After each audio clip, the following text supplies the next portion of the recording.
बड़े बंदियां नूं इस मौलवी दे बयान का इंतजार सीगा कि जनाब कदों ये बयान देगा। तो लो जनाब ओदा बयान आ गया वा। वो की फरमा रहा वा, वो कह रहा कि फलस्तीनी बाहियों को चाहिए कि इंसानी हकूक का एहतराम करें। वो ये चाहने वाले ये पैरोकारो इस्लाम के ठेकेदारो, दसो इस वक्त किनू खुश करना चाह रहा वा। ए पिया जो इहदा सलाम ए ठेकेदारी दूसरियां तो मिंट ला के यहूदी होने का फतवा दे दिंदा वा, दायरा इस्लाम चो खारिज कर दिंदा वा। हुण हुण इनू की मौत पई है।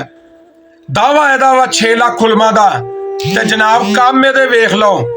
ओ मैनू कोई शर्म कोई हिया, ओ कम से कम इहदे पैरवकारो इहदी जान छड़ दिओ। तुसीं इह तों पिछे हो जाओ, अपने आप नू बचा लो, खुदा दा वास्ता।